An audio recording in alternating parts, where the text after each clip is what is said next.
তুমি আসমানে থাকো প্রভু, আমরা জমিনে। তুমি আরশে থাকো প্রভু, আমরা জমিনে। তবু তোমারি প্রেম জমে হৃদয় গহীনে। আমরা তোমারি গোলাম গো, অন্য কারো না। আলিমুল গায়ব তুমি, মালিক রব্বানা। কি আমার আসল ঠিকানা নয়, মরণে কি দিন মুছে দেবে সকল রঙিন পরিচয়। পৃথিবী আমার আসল ঠিকানা নয়। তো আল্লাহ তাআলা বলেন ওয়া বিল আখিরাতি হুম ইউকিনুন, যারা আখিরাতের প্রতি ইয়াকিন রাখেন, বিশ্বাস রাখেন। এবারে তিনি বলছেন উলাইকা আলা হুদাম মির রাব্বিহিম, উপরে যাদের কথা বলা হলো এরাই হলেন তারা যারা হেদায়েতের উপরে আছেন। এই হেদায়েতের উপরে থাকবে যারা, কোরআন থেকে হেদায়েত পেয়ে যাবেন তারা। উল্লেখ করে মুসলমানদের সংখ্যা যাই থাক না কেন, যদি আল্লাহর উপরে তাওয়াক্কুল করে ময়দানে নেমে যায়, মুসলমানদেরকে পরাজিত করতে পারে এমন কোন শক্তি জন্ম নেয় না। সুবহানাল্লাহ বলবেন না? আজও যদি আমরা ইনশাআল্লাহ বিইজনিল্লাহ আল্লাহর উপরে তাওয়াক্কুল করে ময়দানে অটল অবিচল থাকতে পারি, আমাদের পার্শ্ববর্তী দেশ আমাদেরকে বেংসি দেয়। ঘটনা আছে না নাই? 5ই আগস্টের বিজয়ের পরে একটু লাফালাফি করে, ওরা আমাদের ইতিহাস ভুলে গেছে। ওদেরকে বদরের ইতিহাস দিয়ে স্মরণ করিয়ে দিয়ে যায়। একটু কষ্ট করে বদরের ইতিহাসটা তোমরা যারা ইন্ডিয়ান আছো একটু পড়ে নিও। বিশেষ করে ইন্ডিয়ার সবাই তো না, যারা একটু লাফালাফি করে, কিছু যে ধুতি পরা, আবার কেউ হচ্ছে লেংটি পরে, আছে না এরকম? এই জাতীয় লোকেরা মাঝে মাঝে দেখায় ওরা নাকি বাংলাদেশ দখল করে নিয়ে যাবে, সময় লাগবে না দখল করতে। এই জাতীয় বেকুবদের উদ্দেশ্যে শুধু এতটুকু বলবো, কষ্ট করে বদরের যুদ্ধের ইতিহাসটা পড়ে নিও। আশা করছি সোজা হওয়ার জন্য যথেষ্ট। কথা বলা ঠিক না? মুসলমানদের সংখ্যা দিয়ে কোনদিন মুসলমানরা যুদ্ধে বিজয় লাভ করেনি। বিজয় লাভ করেছেন এক আল্লাহর উপরে তাওয়াক্কুল করে, তারা ময়দানে নেমেছেন। সংখ্যা যাই হোক না কেন, সরাসরি আল্লাহ বিজয় দান করেন। ইয়াজআল কাইদাহুম ফি তাগলিল, তিনি কি তাদের সব চক্রান্তকে ধূলিসাৎ করে দেন না? ওয়া আরসালা আলাইহিম তায়রান আবাবিল, তিনি তাদের উপর প্রেরণ করলেন ঝাঁকে ঝাঁকে পাখি। এটার ইতিহাস পাওয়া যায় যখন আব্দুল মুত্তালিব চূড়ান্ত ভাবে আত্মসমর্পণ করলেন। যদিও সেই সময় কাবা ঘরের মধ্যে 360টা কি আছে মূর্তি, তিনি মূর্তিদের কাছে ধন্না দিলেন না, কারণ জানেন জায়গা মতো মূর্তিরা কিছুই করতে পারে না। আমাদের দেশের মূর্তি যেগুলো, এগুলোর কথা অবশ্য আলাদা, জায়গা মতো অনেক কিছু করতে পারে। সব মূর্তির একই রেকর্ড। কথা বলুন ঠিক কিনা? অবশ্য বঙ্গবন্ধুর মূর্তি হইলে আর কথাই নেই। আল্লাহ তাআলা বলেন শাহরু রমাদান আল্লাযী উনসিলা ফীহিল কুরআন হুদাল লিন-নাসি ওয়া বায়্যিনাতিম মিনাল হুদা ওয়াল ফুরকান। আল্লাহু আকবার। রমাদান মাস, উনসিলা ফীহিল কোরআন, সেই মাসে কোরআন নাজিল করা হয়েছিল হুদাল লিন-নাস, সমগ্র পৃথিবীতে যত মানুষ আছে সব মানুষের হেদায়েতের জন্য। ওয়া বায়্যিনাতিম মিনাল হুদা ওয়াল ফুরকান, হেদায়েতের বিস্তারিত বিবরণ সহকারে সত্য মিথ্যার পার্থক্য স্পষ্ট করে দিয়ে সেই হেদায়েত আল্লাহ দিয়েছেন। সেটার নাম কি? আল কোরআন। এবারে আমি জানতে চাই, এই কোরআন থেকে সবাই হেদায়েত পাবে কিনা? সবাই কি হেদায়েত পাবে? না। এই কোরআন সবার জন্য এসেছে। ও চরফেশনবাসী, এই চরফেশনে যত মানুষ আছে সবার জন্য কোরআন হেদায়েত। কিন্তু আমি জানতে চাই সবাই কি কোরআন থেকে হেদায়েত পাবে? পাবে কিনা? এই সমাজে চোর আছে না নাই? সাদাবাজ আছে না নাই? অন্যায়কারী আছে না নাই? কোরআন সবার জন্য এসেছে, কিন্তু সবাই ভালো মানুষ হতে পারে না। হেদায়েত পাবে কারা? এবার প্রশ্ন করতে পারেন। জবাব দুনিয়ার কেউ দেয়া লাগবে না, জবাব কোরআনের মাঝে আছে না নাই? কোরআন বলে রেখেছে সূরা বাকারার সূচনায়, আলিফ লাম মিম যালিকাল কিতাবু লা রাইবা ফীহি হুদাল লিল মুত্তাকিন।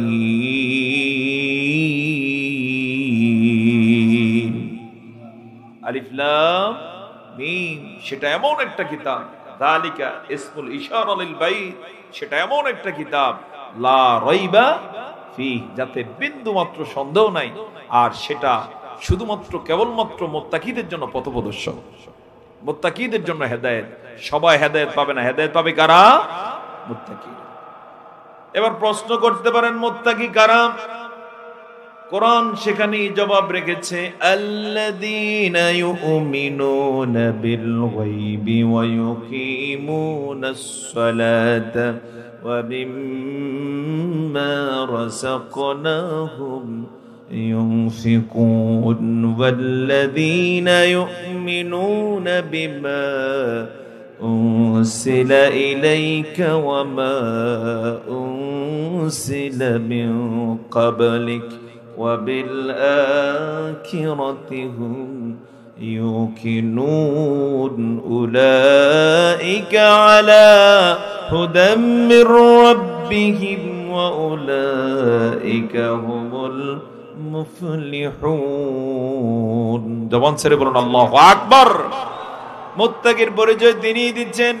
এক নম্বরে যারা ঈমান আনবে, আল্লাযীনা ইউমিনুনা বিল গায়ব, অদৃশ্যের প্রতি। এখানে এক নম্বরে অদৃশ্য হলো আমাদের রব, যাকে দেখা যায় না। দেখছেন কখনো? তবে তার সৃষ্টি দেখি, তাকে চেনা যায় নাকি যায় না? সুবহানাল্লাহ। আল্লাযীনা ইউমিনুনা বিল গায়ব, এখানে একটু ব্যাখ্যা। আল্লাহকে দেখা যায় না কেন? চাইলে তো দেখা দিতে পারতেন। জবাব হলো, এই দুনিয়াতে আমাদের যে চোখের পাওয়ার, আমাদের যতটুকু মর্যাদা, যতটুকু আমাদের শারীরিক ক্ষমতা, এই মর্যাদা, শারীরিক এই ক্ষমতা, চোখের এই পাওয়ার দিয়ে আল্লাহকে দেখে সহ্য করা যাবে না। সুবহানাল্লাহ। যাবে কি? যাবে না। অতীত অনেক রেকর্ড আছে, শুধু একটা রেকর্ড আপনাদের উদ্দেশ্যে স্মরণ করিয়ে দেই। আল্লাহর পয়গম্বর হযরতে মূসা আলাইহিস সালাম আল্লাহকে দেখতে চেয়েছেন, জানেন কিনা? বারবার রিকোয়েস্ট করার কারণে আল্লাহ তাআলা বললেন, ঠিক আছে তুর পাহাড়ে আসো। তিনি তুর পাহাড়ে এলেন, অবস্থান গ্রহণ করলেন। আল্লাহ তাআলা তার নূরের ৭০,০০০-এর বেশি পর্দা আছে, সেখান থেকে একটা পর্দা খুলে তুর পাহাড়ের দিকে ধরলেন, সাথে সাথে তুর পাহাড়ে আগুন লেগে যায়। তুর পাহাড়ে কি আগুন, দীর্ঘ সময় পর্যন্ত আগুন ধাউ ধাউ করতে থাকে। সেই আওতায় মূসা আলাইহিস সালাম পড়লেন, তারও আগুন লাগছে নাকি লাগে না? ফাখররা মূসা, কোরআনের রক্ত, তিনিও বেহুশ হয়ে যান। তাৎক্ষণিক আল্লাহ তাআলা কবর করে ফেললেন, ওই পর্দা ঢেকে দিলেন। দীর্ঘ সময় আগুন জ্বললো, এক পর্যায়ে নিভে গেল। সবার সাথে মূসা আলাইহিস সালামও তাফসীরে এসেছে জ্বলে পুড়ে ছাই হয়ে যায়। আল্লাহু আকবার বলবেন না? কিন্তু পয়গম্বর কার? আসতে বলবেন না কার? আল্লাহ তাআলা তার পয়গম্বরকে স্বাভাবিক করে দিলেন, হুঁশ ফিরিয়ে দিলেন। সুবহানাল্লাহ বলবেন না? মূসা আলাইহিস সালাম হুঁশ ফিরে পাওয়ার পরে ওখান থেকে কোনো মতে উঠি সেজদায় পড়লেন, ঘোষণা দিতে বাধ্য হলেন, আল্লাহ তাআলা আমি ঘোষণা দিচ্ছি তোমাকে দেখা সম্ভব না। সুবহানাল্লাহ। কিন্তু আমার বন্ধুগণ, আল্লাহ তাআলা আদালতে আখিরাতে তার মুত্তাকি বান্দা যারা হবে, তার জন্য যারা কাজ করবে, নিজেদের নফসকে যারা কন্ট্রোল করবে, তাদেরকে জান্নাতে যেমন দিবেন, আবার সেখানে তাদেরকে তিনি সাক্ষাৎকার দিবে, দেখা দিবেন। কোথায়? জান্নাতে। কোথায় দেখা দিবেন? জান্নাতে। হাদিসে এমন এসেছে, নবীজি একদিন মাগরিব সালাতের পরে, এখনকার মতো মসজিদগুলো তো আগে পাকা ছিল না, নবীজির খেজুর পাতার ছানির সেই মসজিদে নববীতে মাগরিব সালাতের পরে যখন মুসল্লিদের দিকে ফিরে বসলেন, দেখতে পেলেন পূর্ণিমার চাঁদ আকাশকে উজ্জ্বল করে দিয়েছে। নবীজি বললেন, তোমরা কি চাঁদ দেখতে পাচ্ছ? বললেন, হ্যাঁ। তিনি বললেন, তোমরা যদি জান্নাতে যাও আল্লাহকে এরকম সরাসরি দেখতে পাবে। সুবহানাল্লাহ। তো আমার বন্ধুগণ, কোরআন থেকে হেদায়েত পাবেন তারা, এক নম্বরে যারা আল্লাহকে না দেখি কি করবে? বিশ্বাস করবে। আল্লাযীনা ইউমিনুনা বিল গায়বি ওয়া ইউকিমুনাস সালাহ। দুই নম্বরে যারা নামাজকে কি করবেন? কায়েম করবেন। নামাজ কি করবেন? কখনো নামাজ ছাড়বেন না, পাঁচ ওয়াক্ত সালাত জামাতের সাথে আদায় করবেন। দ্বিতীয়ত, এই নামাজকে রাষ্ট্রীয়ভাবে কায়েম করার জন্য যারা আন্দোলন করবেন, যারা বলুন না সুবহানাল্লাহ। নামাজ প্রতিষ্ঠার জন্য আন্দোলন করেছেন এমন রেকর্ড এলাকার আছে কি? যদি থেকে থাকে অভিনন্দন, আর যদি না থেকে থাকে আহ্বান করছি, রাষ্ট্রীয়ভাবে নামাজ কায়েমের জন্য যদি কখনো ডাক আসে সেই ডাকে সাড়া দিতে হবে। রাজি আছে কিনা ইনশাআল্লাহ? নামাজ যদি কায়েম হয় লাভ না লস? নামাজ কায়েম হলে লাভ না লস? কোরআনের বক্তব্য হচ্ছে আকিমিস সালাহ ইন্নাস সালাতা তানহা আনিল ফাহশাই ওয়াল মুনকার।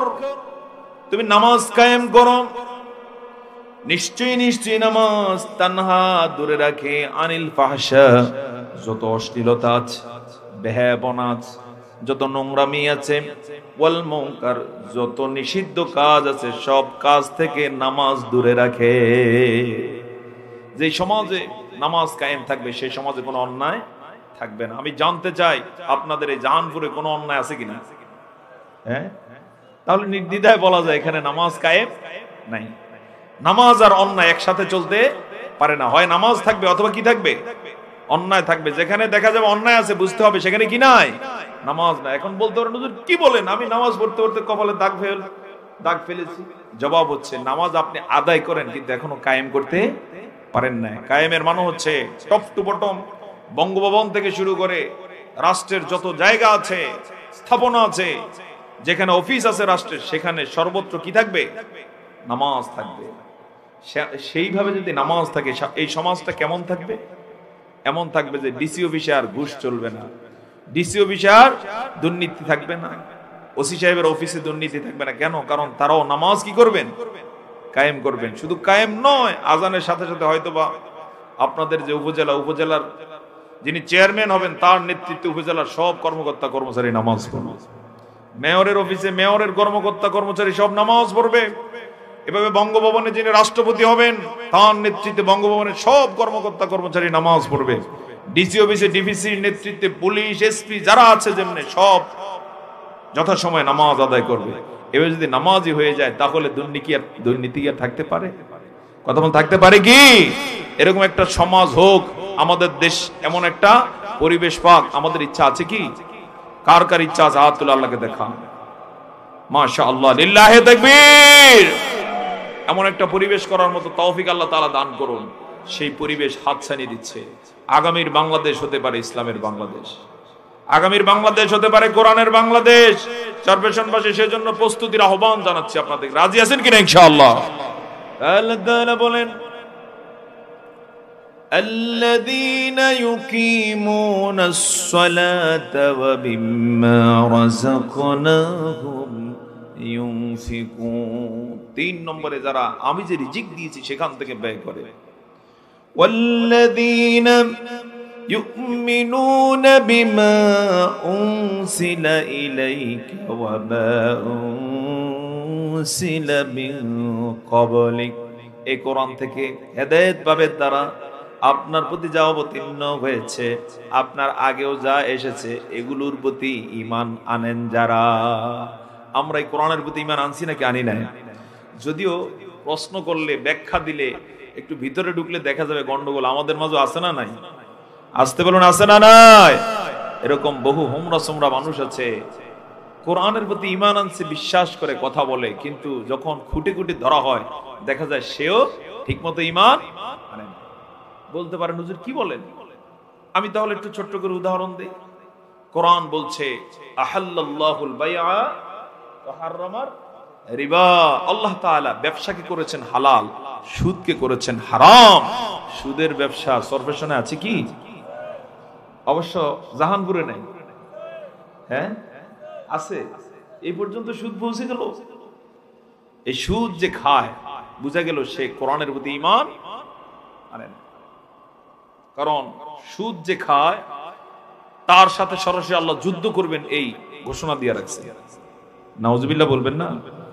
সুদ যে খায় তার সাথে ঘোষণা যুদ্ধের। কার? ফাআযানু বিহারবিন মিনাল্লাহ।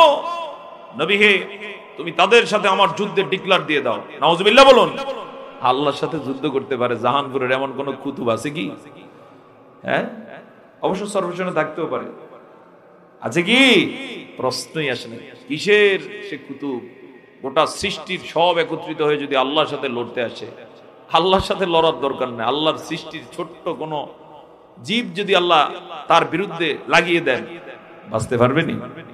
যেমন একজনের ইতিহাস জানি, নমরুদ আল্লাহর সাথে লড়তে আসছিল, পরে তারা শায়েস্তা করছে কে? হ্যাঁ, মশা। তাও কোন মশা?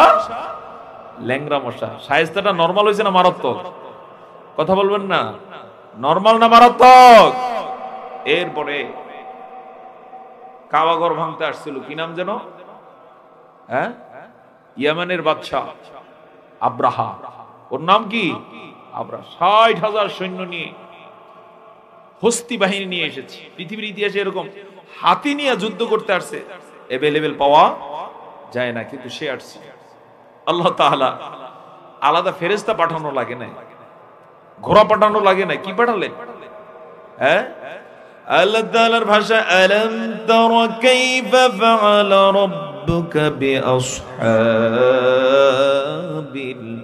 ফিল আলাম ইয়াজআল কাইদাহুম ফি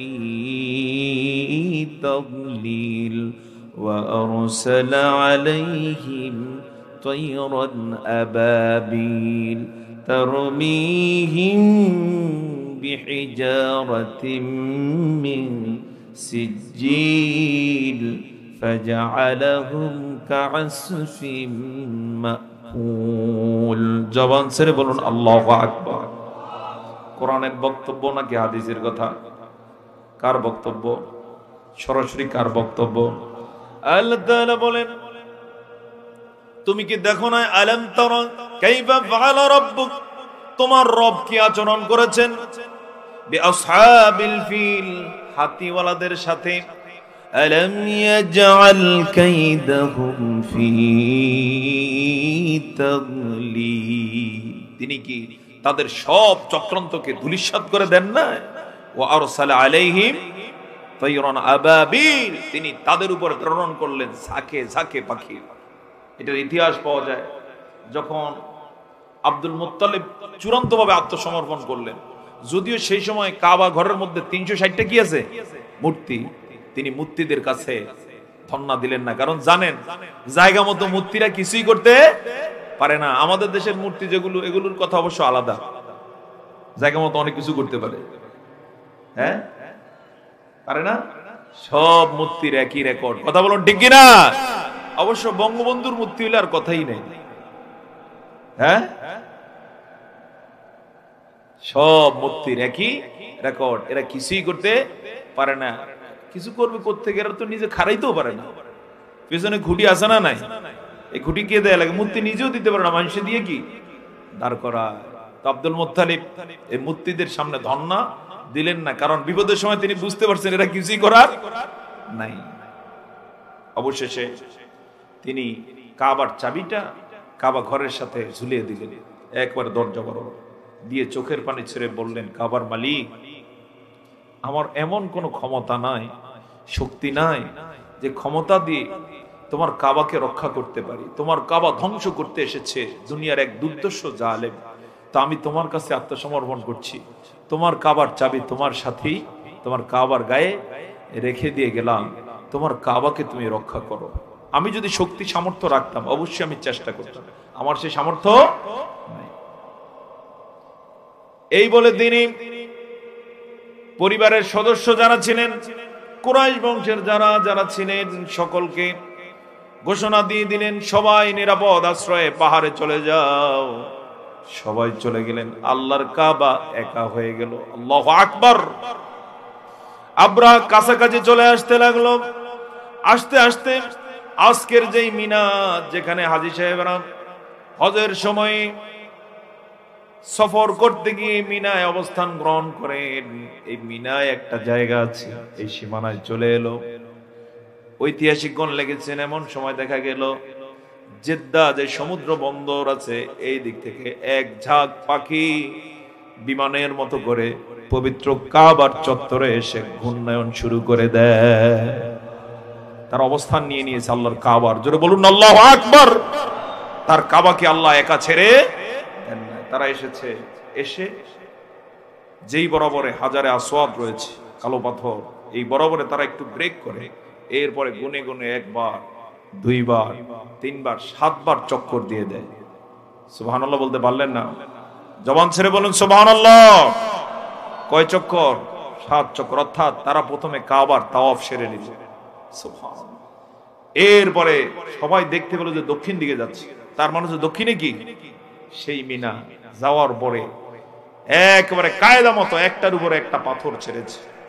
প্রত্যেকটা পাখি 3টা করে পাথর এনেছে, মুখে একটা আর 2 পায়ে 2টা। পাথরগুলোর সাইজ ছিল মসুরের যে দানা হয়, মসুর ডালের মতো, এর চেয়ে ছোট বলেছেন কেউ। এগুলো পাথর, যার উপরে একটা ছাড়ছে, এটা পড়ার সাথে সাথে ওই হাতি ওখানেই শেষ। আল্লাহু আকবার বলবেন না? সেই কথাটাকে আল্লাহ কোট করছেন, ওয়া আরসালা আলাইহিম তায়রান আবাবিল। অনেকে বলেন আবাবিল পাখি। আবাবিল কোন পাখির নাম নয়। আবাবিল আরবিতে এটাকে বাংলা এই অর্থে উচ্চারণ করা হয় যে ঝাঁকে ঝাঁকে। তয়রুন অর্থ পাখি, আবাবিল অর্থ কি? ঝাঁকে ঝাঁকে পাখি তিনি প্রেরণ করেছেন। পাখিরা কি করলেন? তারমিহিম বিহিজারাতিম মিন সিজ্জিল। ওই পাখিরা তাদের উপরে কঙ্কর নিক্ষেপ করলেন। ফাজআলাহুম কাসফিম মাকুল। নিক্ষেপের সাথে সাথে আল্লাহ তাআলা এক একটাকে চর্বিত ভুসির মতো করে দিলেন। গরু যেভাবে ঘাস খাওয়ার পরে রাতের বেলা জাবর কাটে, আলাদা দেখবেন ঘাস চাবায়, এই জাবর যেভাবে একেবারে মিহি হয়ে যায়, এক একটাকে এরকম করে দিলেন। আল্লাহু আকবার বলবো না? সে আল্লাহ তাআলা আজও আছেন না নাই? আসতে বলবেন আছেন না নাই? সে আল্লাহর দিন নিয়ে যদি কোনো জালেম এখনো সিনেমিনি খেলে, আল্লাহর পক্ষ থেকে ফেরেশতাও পাঠানোর দরকার নাই। আল্লাহ তাআলা কোনটারে দিয়ে কারে শায়েস্তা করবেন তিনি ছাড়া কেউ। তো আমার বন্ধুগণ, সুদ যারা খায়, আল্লাহ তাআলা সরাসরি দুনিয়ার কোন প্রাণী দিয়ে তাদের সাথে জিহাদের ঘোষণা দেন নাই। নবীজিকে বলেছেন, নবী গো তুমি বলে দাও, ফাআযানু বিহারবিম মিনাল্লাহ, তাদের সাথে সরাসরি আমি আল্লাহ যুদ্ধ করব। নাউজুবিল্লাহ বলেন। এজন্য সূচনা আমি আহ্বান রাখতে পারি কিনা, আর সুদ খাবো না, সুদের সাথে সম্পর্ক রাখবো না। রাজি আছে কিনা ইনশাআল্লাহ? হ্যাঁ, এক্ষেত্রে বলতে পারেন হুজুর আমি এর সাথে জড়িত নাই। আপনার থাকার কথাও না, কোরআনের ময়দানে যারা এসেছেন, কিন্তু আপনার পরিচিত, আপনার বন্ধু সার্কেলের, আপনার পরিবারের, আপনার আত্মীয় বর্গের, আপনার এলাকার, আপনার প্রতিবেশী কেউ সম্পৃক্ত থাকতে পারে, তাকে বারণ করো যে ফিরে আসো, নচেত বাঁচা যাবে না। সুদ খেয়ে কেউ অনেক সম্পদ গড়েছে, পরবর্তীতে খেয়ে মরতে পেরেছে এমন কোন রেকর্ড নাই। বরং সম্পদও গেছে, তার জীবনও কি শেষ হয়ে গেছে। মাঝের থেকে পিটান খেলো ফাও, পরকালে মায়ের আছে না নাই? আসতে বলুন আছে না নাই? এরকম যারা, তারা কোরআন থেকে হেদায়েত পাবে না। কোরআন থেকে কি পাবে না? হেদায়েত পাবে না। এজন্য আল্লাহ এভাবে বলছেন, ওয়াল্লাযীনা ইউমিনুনা বিমা উনজিলা ইলাইকা ওয়া মা উনজিলা মিন ক্বাবলিক। সর্বশেষে কোরআন থেকে হেদায়েত পাবে তারা, আল্লাহ তাআলার ভাষায় ওয়াবিল আখিরাতি হুম ইউকিনুন। যারা আখিরাতের প্রতি ইয়াকিন রাখে। একটা আখিরাত আছে না নাই? আসতে বলুন আছে না নাই? দুনিয়ার জীবনই আসল না আরেকটা জীবন আছে? কথা বলুন। দুনিয়া আসল না আরেকটা জীবন আছে? কোনটা বড়? কোনটা বড়? আখিরাত। দুনিয়ার সূচনা আছে, শেষও আছে। আখিরাতের সূচনা আছে, শেষ নাই। পৃথিবী আমাদের আসল ঠিকানা নয়। আসল ঠিকানা কি? আখিরাত। পৃথিবী আমার আসল ঠিকানা নয়, মরণে কি দিন মুছে দেবে সকল রঙিন পরিচয়। পৃথিবী আমার আসল ঠিকানা নয়। তো আল্লাহ তাআলা বলেন ওয়া বিল আখিরাতি হুম ইউকিনুন, যারা আখিরাতের প্রতি ইয়াকিন রাখেন, বিশ্বাস রাখেন। এবারে তিনি বলছেন উলাইকা আলা হুদাম মির রাব্বিহিম, উপরে যাদের কথা বলা হলো এরাই হলেন তারা যারা হেদায়েতের উপরে আছেন। এই হেদায়েতের উপরে থাকবে যারা, কোরআন থেকে হেদায়েত পেয়ে যাবেন তারা। আল্লাহ তাআলা আমাদেরকে তাদের দলে শামিল করে নিন। এমন যারা, তাদের জন্য হচ্ছে কোরআনের কথা। জোরে বলুন আলহামদুলিল্লাহ। ভূমিকা স্বরূপী কথা বলে এবার মূল আলোচনায় যেতে চাই। এবারে আশা করছি কোরআন থেকে কথা বোঝা সহজ হবে। জোরে বলি ইনশাআল্লাহ। আমরা একটু দোয়া পড়ে নেই। রব্বিশরাহ লি সাদরি ওয়া ইয়াসসির লি আমরি ওয়াহলুল উকদাতাম মিন লিসানি ইয়াফকাহু কওলি। সম্মানিত চরফেশনবাসী, আমি আপনাদের খেদমতে মহাগ্রন্থ আল কোরআনুল কারীমের 61 নম্বর সূরা সূরাতুস সফ থেকে 4টা আয়াত তেলাওয়াত করেছি। কয়টা? সবাই বলুন একটু, কয়টা?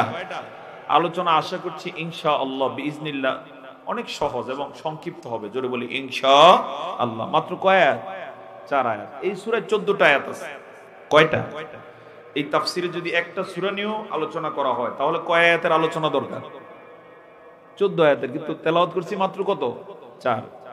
এমনি তো বুঝা যায় আলোচনা অনেক শর্ট হবে। আল্লাহ তাআলা যেন এই শর্ট সময়ের আলোচনা আমাদেরকে হৃদয়ঙ্গম করে কোরআনের হেদায়েত, কোরআনের নূর এবং আয়াতে যে সুসংবাদ আছে এগুলো নিয়ে বাড়ি ফেরার তৌফিক দান করেন। ওমা তৌফিকি ইল্লা বিল্লাহ। শুরুতেই এই সূরার উপরে একটু ভূমিকা বলে নেই। এই সূরাটি সূরাতুস সফ নামে নামকরণ করা হয়েছে এই সূরার 4 নম্বর আয়াত থেকে, যেখানে আল্লাহ তাআলা বলেছেন ইন্নাল্লাহা ইউহিব্বুল্লাযীনা ইউকাতিলুনা ফি সাবিলিহি সাফফা কাআন্নাহুম বুনিয়ানুম মারসুস। নিশ্চয়ই আল্লাহ তাআলা তাদেরকে পছন্দ করেন যারা ঐক্যবদ্ধ হয়ে সারিবদ্ধভাবে সীসা ঢালা প্রাচীরের মতো একত্রিত হয়ে আল্লাহর পথে লড়াই করে। আমরা এক থাকতে রাজি আছি কিনা ইনশাআল্লাহ? আল্লাহর পথে লড়াই করতে রাজি আছি কিনা ইনশাআল্লাহ? কখনো যদি ডাক আসে আল্লাহর জন্য রক্ত দেয়া লাগবে, জীবন দেয়া লাগবে, এক হয়ে ঐক্যবদ্ধ হয়ে সীসা ঢালা প্রাচীরের মতো লড়াই করতে হবে। আমরা কারা কারা রাজি আছি? আয়াতুল আল্লাহকে দেখা।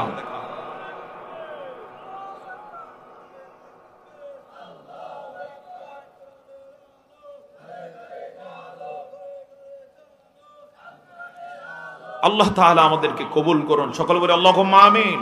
এমন যারা হবে আল্লাহ তাআলা তাদেরকে ভালোবাসেন। সুবহানাল্লাহ বলুন। কি সুসংবাদ এবং কত বড় কথা। কে ভালোবাসেন? রাজাদিরাজ আল্লাহ সুবহানাহু ওয়া তাআলা।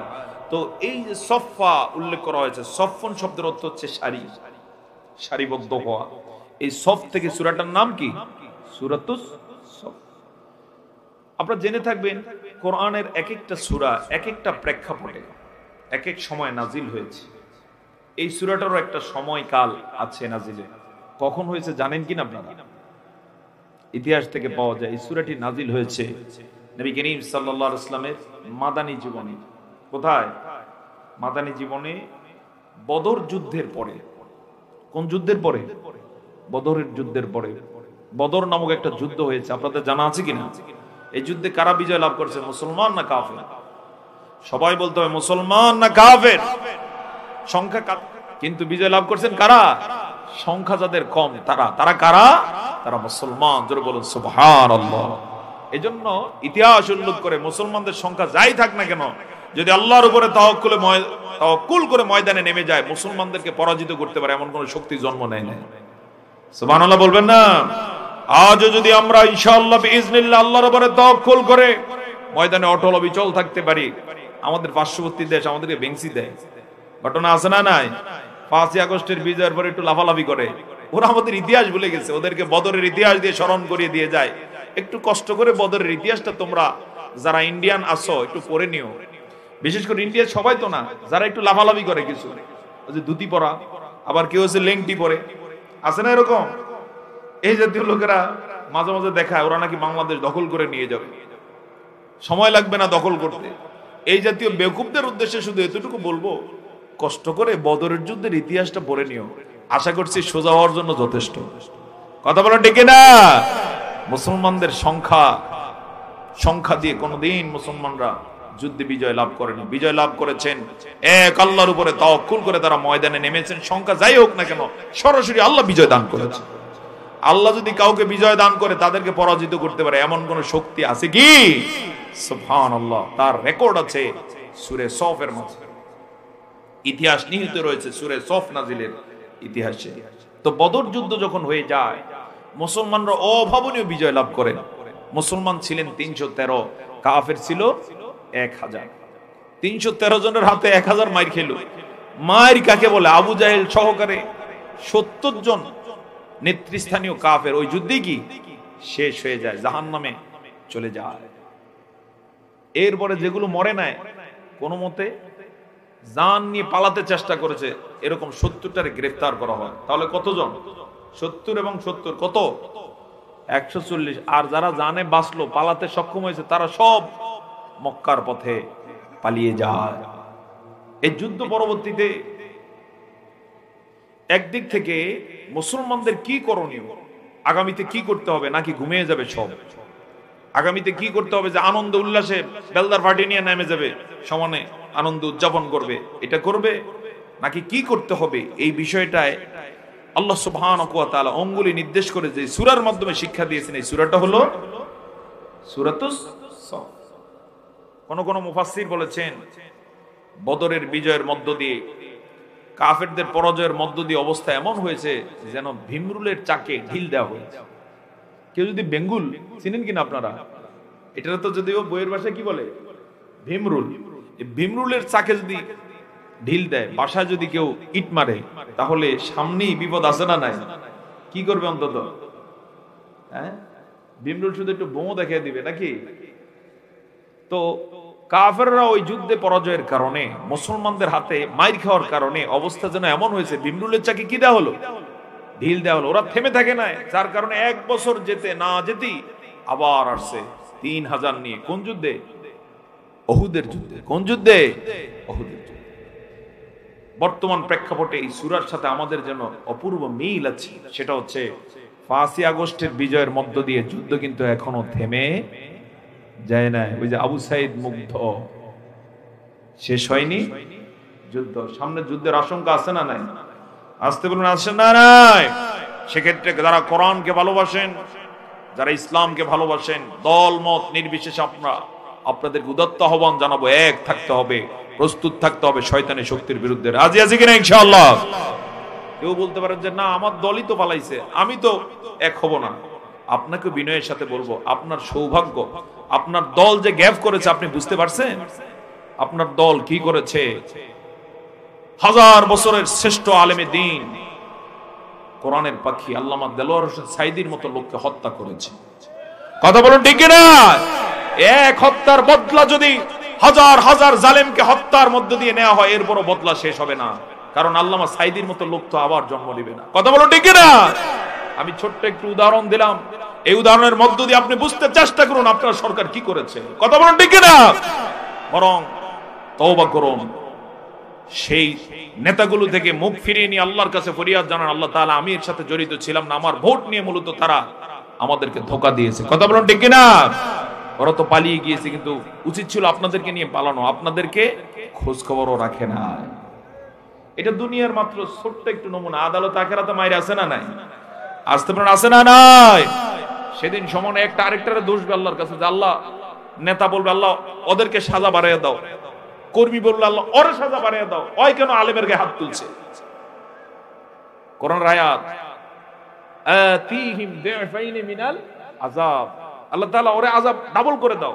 দিফুন শব্দের অর্থ হচ্ছে চক্র বৃদ্ধি হারে দাও, কিন্তু দিফাইন বলে আরো বাড়াইয়া দাও, ডাবল ডাবল দাও। আল্লাহ তাআলা তখন ফয়সালা দিবেন, যেমন নেতা তেমন কর্মী ছিল, সুতরাং এক গ্রুপকে আমি আযাব দেব না, দুই গ্রুপের আযাব বাড়ায় দেয়া হলো। নাউজুবিল্লাহ। এজন্য সময় আছে কোনো তওবা করার। কথা বলুন ঠিক কিনা? আল্লাহ তাআলা যারা এরকম অন্যায় করেছে, তোমার তো রহমতের দরজা খোলা আছে, তুমি তাদেরকে মাফ করে দাও, এবং তারাও যেন কোরআনের হেদায়েতের জন্য অন্তত জীবনের এই পর্যায়ে এসে হলো হেদায়েত পাওয়ার জন্য কাঁদে, তুমি সে ব্যবস্থা করে দাও। সকলে বলে আল্লাহুম্মা আমিন। তো সেই প্রেক্ষাপটে কি করণীয় কি বর্জনীয় এই সূরা যেন আমাদেরকে দিক নির্দেশনা দেয়। সূরা বলি আলহামদুলিল্লাহ। এবারে তাহলে মূল আলোচনায় চলে আসি। কয় আয়াতের আলোচনা হবে ইনশাআল্লাহ? 4 আয়াত তেলাওয়াত করেছি আমি 10 থেকে 10, 11, 12, 13 এই 4 আয়াত। আমার সাথে একটু বলুন, আউযু বিল্লাহি মিনাশ শাইতানির রাজীম, বিসমিল্লাহির রাহমানির রাহিম। ইয়া আইয়ুহাল্লাযীনা আমানু হাল আদুল্লুকুম আলা তিজারা তুনজিকুম মিন আযাবিন আলীম। জবান ছেড়ে বলুন আল্লাহু আকবার। বিতাড়িত শয়তান থেকে আল্লাহর কাছে পানাহ চাই, পরম করুণাময় অতি দয়ালু আল্লাহর নামে শুরু করছি। সূরা সফ 10 নম্বর আয়াত। আল্লাহ তাআলা বলেন, হে যারা ঈমান এনেছো, ইয়া আইয়ুহাল্লাযীনা আমানু হাল আদুল্লুকুম আলা তিজারা, আমি কি তোমাদেরকে এমন একটা ব্যবসার সুসংবাদ দেব যে ব্যবসা যদি তুমি করো তোমাকে যন্ত্রণাদায়ক আযাব থেকে বাঁচানো হবে। তুনজিকুম মিন আযাবিন আলীম। কার কথা? জবান ছেড়ে মহব্বতের সাথে বলুন, কার কথা? তুনজিকুম মিন আযাবিন আলীম। 11 নম্বর আয়াত। তুমিনুনা বিল্লাহি ওয়া রাসূলিহি ওয়া তুজাহিদুনা ফি সাবিলিল্লাহি বিআমওয়ালিকুম ওয়া আনফুসিকুম যালিকুম খায়রুল লাকুম ইন কুনতুম তা'লামুন। সেই শর্ত হলো তুমিনুনা বিল্লাহি ওয়া রাসূলিহি, এক নম্বরে তোমরা আল্লাহ এবং তার রাসূলের প্রতি ঈমান আনবে। কার কথা? সর্বসম্মালী জবান ছেড়ে বলুন, কার কথা? এক নম্বরে আল্লাহ এবং তার রাসূলের প্রতি ঈমান আনবে। 2 নম্বরে হলো তোমাদের যে মাল আছে, জান আছে, মাল আর জান দিয়ে তোমরা আল্লাহর পথে জিহাদ করবে। ওয়া তুজাহিদুনা ফি সাবিলিল্লাহ বিআমওয়ালিকুম ওয়া আনফুসিকুম যালিকুম খায়রুল লাকুম, এটাই হলো তোমাদের জন্য সবচেয়ে সেরা, সবচেয়ে শ্রেষ্ঠ আমল। ইন কুনতুম তা'লামুন, যদি তোমরা জানো, কেউ যদি তোমাদেরকে জানায়, যদি তোমরা বুঝতে পারো। জোরে বলুন সুবহানাল্লাহ। বিনিময় কি হবে? এবার তিনি বলছেন, ইয়াগফির লাকুম যুনুবাকুম ওয়া ইউদখিলকুম জান্নাতিন তাজরি মিন তাহতিহাল আনহার। যদি তোমরা আমার সাথে ব্যবসা করতে রাজি হও, নিজের শর্ত পূরণ করে যদি ব্যবসা করতে রাজি হও, তাহলে সুসংবাদ হলো জীবনে যত গুনাহ তোমরা করেছো সব গুনাহ আমি রব্বুল আলামিন মাফ করে দেব। জবানটা ছেড়ে বলুন সুবহানাল্লাহ। গুনাহ মাফের কি আছে? সম্ভাবনা আছে এবং সুসংবাদ আছে, সব গুনাহ মাফ করে দেব। ويدخلكم جنات تجري من تحتها الأنهار ومساكن طيبة في جنات عدن ذلك الفوز العظيم।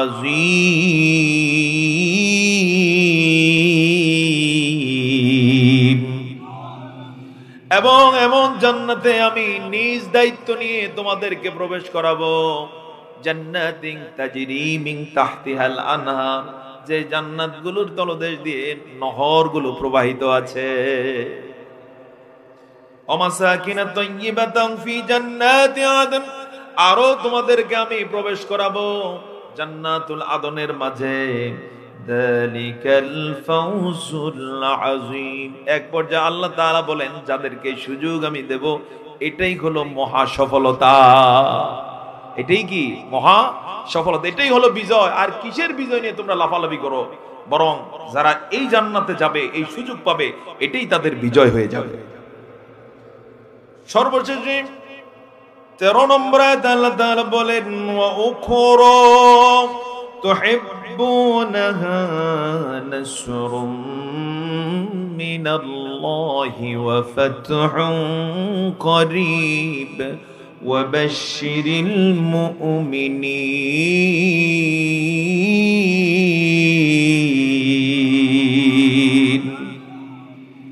এই পর্যন্তই নয়, ও উখরা, আমি আরো তোমাদেরকে দেব তুহিব্বুনাহা, যেটা তোমরা পছন্দ করো, ভালোবাসো, যেটা তোমাদের আকাঙ্ক্ষা হয়। সেটা কি? ওয়া উখরা তুহিব্বুনাহা নাসরুম মিনাল্লাহ, সেটা হলো আল্লাহর পক্ষ থেকে তোমাদেরকে সাহায্য করা হবে। ওয়া ফাতহুন করিব, নিকটস্থ বিজয় তোমাদেরকে দান করা হবে। ওয়া বাশশিরিল মুমিনিন, নবী গো, ঈমানদার যারা আছে আপনি তাদেরকে সুসংবাদ দান করুন। জোরে বলুন সুবহানাল্লাহ। তাহলে 4 আয়াতের শাব্দিক তরজমা শেষ হলো। এবার ছোট্ট করে একটু ব্যাখ্যা, এরপর আলোচনা শেষ। জোরে বলি ইনশাআল্লাহ। এই 4 আয়াতে আল্লাহ তাআলা আহ্বান করেছেন, আমার সাথে কি ব্যবসা করবা? তাফসীর ইবনে কাসিরে একটা হাদিস এসেছে, একদিন এক সাহাবী এসে বললেন, ইয়া রাসূলুল্লাহ, আমাদেরকে সবচেয়ে উত্তম কাজ কি, এই বিষয়ে একটু অবহিত করুন। তখনই আল্লাহ তাআলা এই সূরার এই আয়াতগুলো নাজিল করে দেন। জোরে বলুন সুবহানাল্লাহ। আমরা জীবনে যত কাজ করছি, কেউ ব্যবসার কাজ করেছি, চাকরির কাজ করেছি, বিয়ে শাদী করছি, সংসার করেছি, জীবনে বিভিন্ন পর্যায়ে আমাদের সুনাম আছে না নাই? যিনি যত জ্ঞানী গুণী সম্মানিত, তার তত বেশি কি সুনাম। কিন্তু এই আয়াতকে সামনে রেখে যদি সবচেয়ে গুরুত্বপূর্ণ কোন কাজ প্রশ্ন করা হয়, তাহলে সেটা হচ্ছে 1 নম্বরে আল্লাহ এবং তার রাসূলের প্রতি ঈমান আনা। সুবহানাল্লাহ বলুন। কার প্রতি ঈমান? আল্লাহ এবং তার রাসূলের প্রতি ঈমান। যার আল্লাহর প্রতি ঈমান থাকে, তার রাসূলের প্রতি ঈমান থাকে, পৃথিবীতে তার হতাশা বলতে কিছু নাই। সুবহানাল্লাহ বলুন না। হতাশাবাদী লোক আমাদের দেশে আছে না নাই? এই যে গত কয়েক বছর আগে এক নায়কের শ্বশুর আত্মহত্যা করছে, স্মরণে পড়ে কিনা আপনাকে? কি করেছে? আত্মহত্যা করেছে। ওই যে ফেসবুক লাইভে এসে, মনে পড়ে কিনা? সেই নায়ক সম্ভবত সরফেশন আসছিল, হ্যাঁ, মানুষের জ্ঞান দিতে এসেছে, অথচ তার শ্বশুরের কি নাই খবর নাই, সংসারের খবর নাই।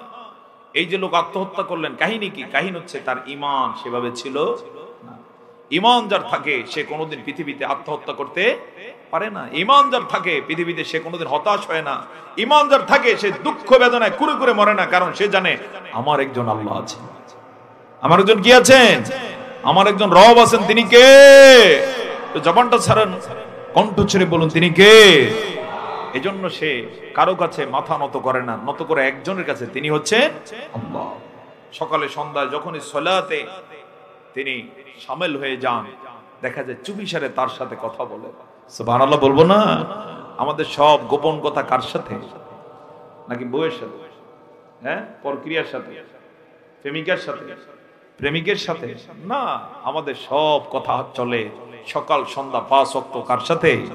একটু মহব্বতের সাথে বলুন, কার সাথে? আমি বলতে পারবো রোজ নামাজই তো পড়ে না ঠিক মতো, কিসের আবার গোপন কথা? আছে না না এরকম? না। এজন্য ইমানদারের পরিচয় হচ্ছে তার 5 ওয়াক্ত কি আছে? সালাত আছে। তো ঈমান আমাদের বড় সম্পদ। এজন্য ঈমানের জন্য দোয়া করতে হবে, আল্লাহর কাছে বলতে হবে, আল্লাহ তাআলা ঈমানের উপর অটল অবিচল থেকে যেন আমাদের দুনিয়ার জীবনটা পার করে দিতে পারি। সকলে বলুন আল্লাহুম্মা আমিন। ঈমানের পথে অবিচল থেকে আমার মরণ যেন হয়, ঈমানের পথে অবিচল থেকে আমার মরণ যেন হয় তোমারই কাছে মিনতি আমার মহামহিম দয়াময় ইমানের পথে অবিচল থেকে আমার মরণ যেন হয়। জোরে বলে আল্লাহুম্মা আমিন। ঈমান যার আছে সে কোনোদিন হীনমন্য হয় না, ঈমান যার আছে সে কোনোদিন আত্মহারা হয় না। সুবহানাল্লাহ। কারণ ঈমান তাকে আত্মসম্মানবোধ তৈরি করে দেয়। একটু এভাবে বুঝুন, যেমন জাগতিকভাবে আপনার যদি আত্মবিশ্বাস থাকে, আপনি এলাকায় ব্যবসা করছেন, চাকরি করছেন, সেক্ষেত্রে আপনার যদি এমন নিউজ থাকে যে বাংলাদেশের প্রথম যিনি ব্যক্তি, ক্ষমতাধর ব্যক্তি, সে আপনার আত্মীয়, তাহলে একটা ঠেলা আছে না নাই? কথা বলা আছে না নাই? কেউ যদি চাঁদাবাজি করতে আসে আপনি ভয় পাবেন? কেন পাবেন না? যে কোনো মতে তারে জানাইলি হলো, তাহলে তার শাল্টিং আছে না নাই? এই একটা আত্মবিশ্বাসের কারণে আপনার আলাদা একটা কি থাকে, ভাবসাব থাকে। এটা যেমন কথা, এর হাজার লক্ষ কোটি গুণ বড় দামি কথা হচ্ছে আমার আপনার জন্য আমাদের একজন কে আছেন। আসতে বলবো না, ভালোবেসে চিৎকার করে বলুন আমাদের কে আছেন। পৃথিবীর কেউ যদি আমাদেরকে হারাতে চায় আর আল্লাহ যদি আমাদেরকে জিতাতে চান, পৃথিবীর কোনো শক্তি নেই আমাদেরকে কি করতে পারে। সুবহানাল্লাহ। এরকম বহু রেকর্ডের জন্মদাতা হচ্ছে মুসলমানেরা। জোরে বলুন না সুবহানাল্লাহ। আপনারা জেনে থাকবেন, ইতিহাসের ছাত্র এখানে যারা আছেন বা ইতিহাস পড়েছেন যারা, এই ভারতবর্ষে মুসলমানরা কোনো ওই যে জমি কিনে বা কোনো ভিক্ষা করতে এসে তারপরে আবাসস্থল করেছে এরকম রেকর্ড নেই, বরং মুসলমানরা এসেছে বিজয়ী বীর হয়ে। সুবহানাল্লাহ বলবেন না? আজকের যে আফগান, এই আফগানিস্তানের একটা শহর ছিল গজনি। কি গজনি? ওই শহর আজও আছে। এই গজনি থেকে সুলতান মাহমুদ গজনবী রাহিমাহুল্লাহ তাআলা আনহু 17 বার ভারত আক্রমণ করেছেন। কয়বার? ইতিহাস থেকে পেয়েছি 17 বারই তিনি ভারত বিজয় লাভ করেছেন। আমরা তাদেরই উত্তরসূরি। আলহামদুলিল্লাহ বলবো না? হয়তোবা চরপেশনে এমন কেউ থাকতে পারেন সেই সুলতান মাহমুদ গজনবীর বংশের সন্তান। কি হতে পারে না? সুবহানাল্লাহ। তো এভাবে সুলতান মাহমুদ গজনবী শক্তি পেলেন কোথায়? শক্তিটা পেলেন এই জায়গায় যে তিনি ঈমান এনেছেন কার উপরে? আসতে পারে না কার উপরে? সুতরাং আল্লাহ থাকতে ভারতে হারাতে পারে আমাদেরকে কে আছে এরকম? এই মানসিকতা লালন করে সৈন্য সংখ্যা পাঠাতেন কম, তাদের মায়ের কাছে ওরা পালাতে বাধ্য হতো। সর্বশেষে 17তম বর্ষে সুলতান মাহমুদ গজনবী আক্রমণ করলেন সোমনাথ মন্দির। ইতিহাস থেকে যেটা বলেছে, ইতিহাসে আছে না? না, এটা কোন মন্দির? সোমনাথ মন্দির। এই মন্দিরে আক্রমণ করলেন কেন? 16 বার ভারতের হিন্দুরা পরাজয়ের পরে যারা জালেম, নাফরমান, বেয়াদব প্রকৃতির, এগুলো ঘোষণা দিল এবার মন্দির কেন্দ্রিক আমরা দুর্গ করে তুলব, আর সেখানে আমাদের মূর্তিরা রয়েছে, এদের কাছে সুলতান যদি আক্রমণ করতে আসো পরাজিত হবে। এটা বলার পরে সাধারণত অশিক্ষিত প্রকৃতির যারা হয় এরা একটু পীর মুরিদ ভক্ত বেশি হয়, ওই যে ভণ্ড পীর আর কি। আবার হক্কানি পীরের বিষয়টা নিয়েন না। কোন পীর? ভণ্ড পীর। দেখবেন কিছু কিছু এলাকায় কিছু লোকেরা নামাজ নাই, কালাম নাই, কিন্তু পীরের যথেষ্ট ভক্ত। অবশ্য চরপেশন এলাকা এরকম নাই, কিন্তু এই জাতীয় বেশি আছে শরীয়তপুর, সাদপুর আর চিটাং এর কথা নাই বললাম। হ্যাঁ, এরপরে ল্যাংটা পীর, জোট্টা পীর, কত ধরনের যে পীরের ভক্ত অভাব নাই। ওই যে একটা গল্প আছে, একবার এক আলেম রাস্তা দিয়ে যাচ্ছে, দেখলো যে লোকেরা কারো জন্য এরকম ঘেরাও করে আছে। প্রথমে মনে করছেন সাপ খেলা চলতেছে, পরে দেখে এক পিসে বসা সম্পূর্ণ খালি গা, আর মুরিদেরা চতুর্পাশে বসা। উনি এই দৃশ্য দেখে হেসে উঠলেন। পরে একজন বললেন, ভাই কার মধ্যে কি আছে বলা যায় না, আপনি হাসিয়েন না। বললেন, ওর মধ্যে কি আছে এটা তো দেখেই যায়, সেটা দিয়ে আর কোনো কথা তো দরকার নাই। এরকম ঘটনা আছে না? নাই। এরকম মূর্খ প্রকৃতির যারা, এরা মনে করেছে যে বাবা যাই বলছে তাই ঠিক, তাহলে আমাদের যত সম্পদ আছে, স্বর্ণ হীরা গয়না আছে, সব রাখবো সোমনাথ মন্দিরে। রাখতে রাখতে সোমনাথ মন্দির সম্পদ দিয়ে ভরপুর করা হয়ে গেছে। এবার সোমনাথ মন্দির কেন্দ্রিক আবার লাফালাফি শুরু করেছে, মুসলমানদের উপর অত্যাচার শুরু করেছে। ছিনতাই চাঁদাবাজির রেকর্ড চলে যায় সুলতান মাহমুদ গজনবীর কাছে, এবং এই নিউজও চলে যায় যে এবার তারা মনে করতেছে এই মন্দির কেন্দ্রিক তারা দুর্গ গড়ে তুলে আপনাদেরকে শায়েস্তা করবে। সুলতান মাহমুদ বলেন তাই ঠিক আছে, এবার উচিত শিক্ষা দেব। যেই কথা সেই কাজ, চূড়ান্ত আক্রমণ করা হলো। এই আক্রমণে এমন মাইট দেয়া হলো, ইতিহাসে শুধু এতটুকু পাওয়া যায় সুলতান মাহমুদ গজনবীর ওই মাইরের কাছে সোমনাথ মন্দির রাইখা কোথায় যে পালিয়ে যায় আর খুঁজেও পাওয়া যায় না। এরপরে সুলতান মাহমুদ গজনবী এই সোমনাথ মন্দিরের গেট খুললেন, খুলে দেখে বিরাট কাণ্ড, সব স্বর্ণ হীরা মণিমাণিক্য দ্বারা ভরা, মূর্তির পায়ের কাছে মাথায় দিয়ে রাখছে, গলায় ঝুলিয়ে রাখছে। পরবর্তীতে উনি সবগুলো এই গজনবীতে নিয়ে যায়, আফগানিস্তানে নিয়ে যায়। সেই সময় তার ট্রাক ছিল না, সেই সময় আর ওই যে এখনকার তো এই যানবাহন ছিল না, তো গরুর গাড়িতে করে, ঘোড়ার গাড়িতে করে, এগুলো সব গাড়ি গাড়ি ভর্তি নিয়ে এরপরে মুসলমানদের মাঝে, এরপর যারা অসহায় অমুসলিম আছে এদের মাঝে দান সদকা করে দেয়। সুবহানাল্লাহ বলবেন না? এই পাওয়ারের মূল উৎস কোথায়?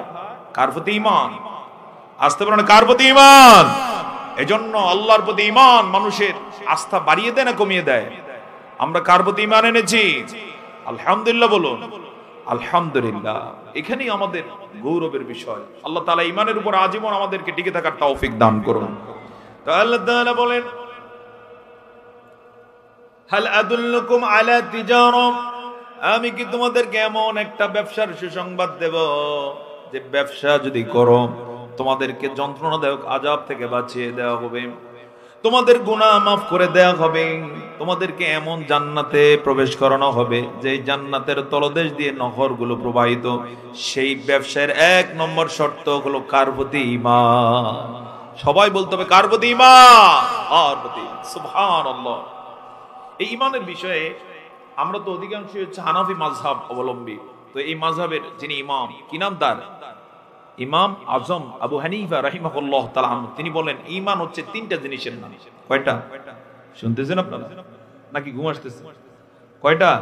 3টা। চরবেশনবাসী আপনাদের ঐতিহ্য আছে, কিন্তু এই ঐতিহ্যের জায়গা থেকে একটু আমার সাথে কথা বলুন। ঈমানের কয়টা? 3টা স্তর রয়েছে, ঈমানের 3টা সাবজেক্ট রয়েছে। তিনি এভাবে বলেন, আল ঈমান হুয়া তাসদিক বিল জিনান। 1 নম্বর হচ্ছে অন্তরে বিশ্বাসের নাম।